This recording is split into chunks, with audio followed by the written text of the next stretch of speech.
The ultrasound application. Open the software. Select ultrasound. Before you start a measurement, you need to prepare the probe.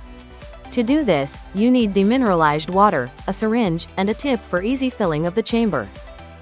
Attach the tip to the syringe and fill the syringe with demineralized water. Hold the probe upright and inject the water into the chamber.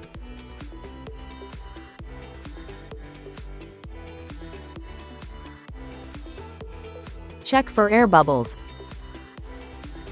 The probe is now ready and you can start a measurement. Apply distilled water or a thin layer of gel before the ultrasound scan. Place the ultrasound probe where the measurement should be performed and do a massaging movement with the probe to spread the water evenly to the thinnest possible layer.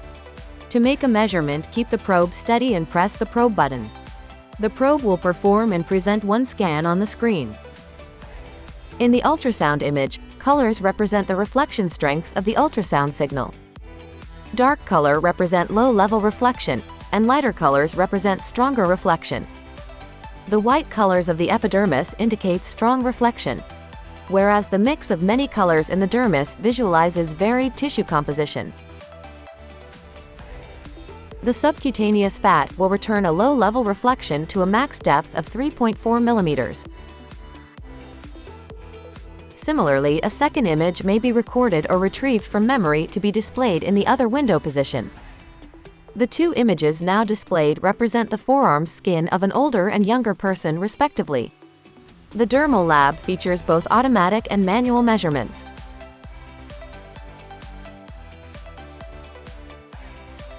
Automatic measurements are the low echogenic band, which relates to a weakening of the reflected signal in the dermis, typically caused by a degenerated collagen, presented in micrometers.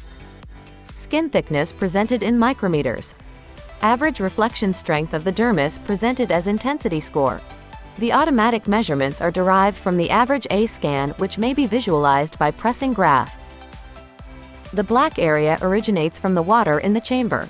The red left peak of the graph originates from the combined surface reflection from the probe tip and the epidermis. The yellow part indicates the low echogenic band. In healthy skin, the LEB may be a result of photoaging. The green part of the graph indicates the more reflective part of the dermis. The yellow and green part of the graph is used to calculate the average skin thickness and average intensity.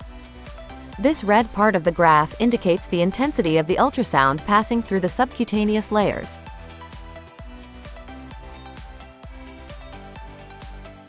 Sometimes a measurement error will be reflected in the LEB value. In this example, you can see that LEB shows 0. If you can visually see that there should be measurable LEB, the value is misleading, and you need to perform a manual measurement.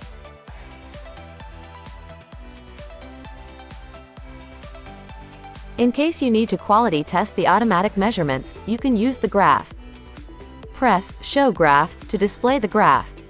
The green graph should start right below the low echogenic band. Check by looking at the graph to ensure this position. In this measurement, it is clear that the green graph does not start right below the low echogenic band. In such a case, you need to perform the measurement manually.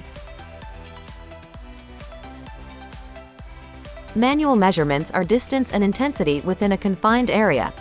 To perform a manual measurement, use the grid. Press Show Grid, and the red grid will appear. Adjust the grid by using the arrows called first line and second line. Usually, the first line of the grid is placed correctly. However, this line can be adjusted if necessary. This could, for instance, be necessary if too much gel has been used. Position the first line on the grid exactly below the epidermis by using the arrows. To position the second line correctly, it should be placed where you see an increase in the graph, as this indicates that the intensity is rising. The left and right borderland of the grid automatically adapts to the contour of the epidermis. The distance measurement refers to the distance between the first and the second line. The intensity measurement refers to the average intensity within the grid. As always, you can save, print, or open previously saved data. The ultrasound application features non-invasive skin imaging, high-resolution scanning, fast and easy collagen and skin thickness assessment, and automatic and manual measurements.